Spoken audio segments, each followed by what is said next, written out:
জয় যিশু। প্রথম পাঠ শিষ্য চরিত হতে আজকের বাণী পাঠ 4 অধ্যায় 23 থেকে 31 পদ।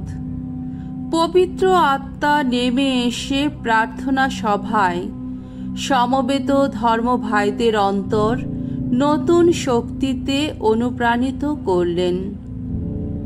মহাসভার কাছ থেকে ছাড়া পাওয়ার পর পিতর আর যোহন তাদের সঙ্গীদের কাছে ফিরে গেলেন। প্রধান যাজকেরা ও প্রবীণেরা তাদের যা কিছু বলেছেন তা সবই জানালেন।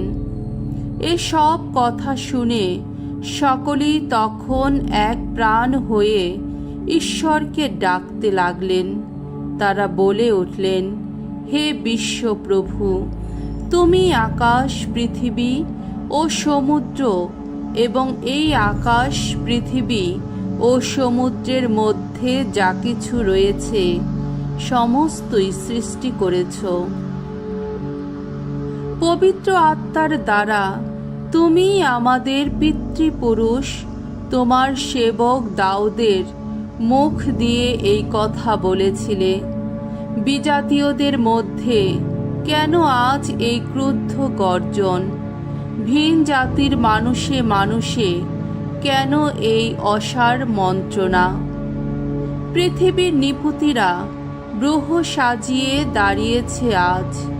শাসকেরা হয়েছে একজোট প্রভুর বিরুদ্ধে, তার অভিষিক্ত জনের বিরুদ্ধে। সত্যি তো, এই নগরীতে হেরোদ ও পন্তীয় পিলাত বিজাতীয়দের সঙ্গে ও ইসরায়েলের মানুষদের সঙ্গে সেদিন একজোট হয়েছিলেন তুমি যাকে অভিষিক্ত করেছ তোমার সেই পবিত্র সেবক যিশুরই বিরুদ্ধে। এতে কিন্তু তুমি শক্তিমান বিধাতা, স্বয়ং তুমি যা কিছু ঘটবে বলে আগে থেকেই স্থির করে রেখেছিলে, তারা তাই সম্পূর্ণ করেছিলেন। এখন প্রভু, চেয়ে দেখো কেমন ভয় দেখাচ্ছেন ওরা। তোমার সেবকদের তুমি আজ শক্তি দাও, যাতে তারা সম্পূর্ণ নির্ভীকভাবেই তোমার বাণী প্রচার করতে পারে। বাড়িয়ে দাও তোমার হাত, তোমার পবিত্র সেবক যিশুর নামে যেন ঘটতে পারে নানা রোগ নিরাময়, নানা ঐশ্ব নিদর্শন ও অলৌকিক ঘটনা।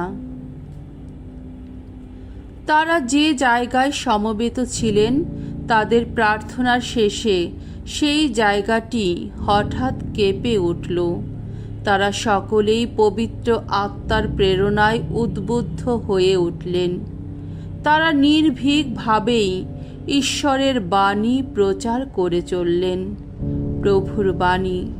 ঈশ্বরকে ধন্যবাদ। সাম সঙ্গীত 2 অধ্যায় 1 থেকে 9 পদ। ধুয়ো। ধন্য তারা, ধন্য ভগবানের চরণাশ্রিত যারা। বিজাতীয়দের মধ্যে কেন আজ এত অস্থিরতা? ভিন জাতির মানুষে মানুষে কেন এই অসার মন্ত্রণা? দেখো, পৃথিবীর নিপতিরা মাথা তুলে দাঁড়িয়েছে আজ। ভূপতিরা সাজাচ্ছে চক্রান্তের জাল। ভগবানের প্রতি, তার অভিষিক্ত জনের প্রতি বিদ্রোহী তারা। বলছে তারা, এসো আমরা ছিঁড়ে ফেলি সমস্ত নিয়ম বন্ধন, দূরে ফেলে দিই যত শাসন শৃঙ্খল। প্রভু যিনি, স্বর্গে যার সিংহাসন, এসব দেখে তিনি তো হাসেন। তিনি তো তাদের শুধু উপেক্ষাই করেন। তারপর মহাক্রোধে তাদের শোনান তিনি সাবধান বাণী। তার সেই রুদ্র রোষে আতঙ্ক ছড়িয়ে দেন তাদের অন্তরে। বলে ওঠেন তিনি, আমার রাজাকে আমি করেছি প্রতিষ্ঠিত, আমার সেই সিয়নের পবিত্র পর্বতে। আমি এখন ভগবানের এই অমুখ নির্দেশে করব প্রচার। আমাকে বলেছেন তিনি, আমার পুত্র তুমি, আমি আজ তোমাকে জন্ম দিলাম। একবার যাচনা করো, যত বিজাতি মানুষকে তোমার অধীনে আনবো আমি। পৃথিবীর প্রান্ত সীমাও করে তুলব তোমার রাজ্যভূমি। বিদ্রোহীদের তুমি চূর্ণ করবে লৌহ দণ্ডের আঘাতে। তাদের ভেঙে ফেলবে তুমি কুমোরের পাত্রেরই মতো। বাণী বন্দনা। জয় মৃত্যুঞ্জয়, জয় তোমারই জয়। খ্রিস্টেরই সঙ্গে তোমরা পেয়েছ নবজীবন, তাই অন্বেষণ করো স্বর্গের সম্পদ। খ্রিস্ট যে আজ পিতার পাশে স্বর্গলোকেই আছেন সমাসীন। মঙ্গল সমাচার। যোহন রচিত মঙ্গল সমাচার 3 অধ্যায় 1 থেকে 8 পদ। জল ও পবিত্র আত্মা থেকেই মানুষকে নতুন করে জন্ম নিতে হবে। নিকোদেম নামে একজন ফরিসি ছিলেন। তিনি ছিলেন ইহুদিদের একজন সমাজ নেতা। একদিন রাতের বেলায় তিনি যিশুর কাছে এলেন। বললেন, গুরু, আমরা ভালোভাবেই জানি আপনি ঈশ্বরের কাছ থেকেই এসেছেন আমাদের ধর্ম শিক্ষা দিতে। কারণ আপনি যেসব অলৌকিক কাজ করে চলেছেন তেমন কাজ কেউই করতে পারে না, যদি না ঈশ্বর তার সহায় হন।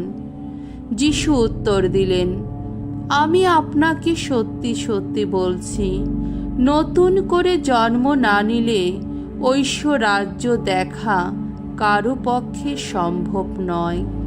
নিকোদিম বলে উঠলেন, যার বয়স হয়েছে সে কি করেই বা আবার জন্ম নিতে পারে? সে কি আবার মায়ের গর্ভে ফিরে গিয়ে জন্ম নিতে পারে?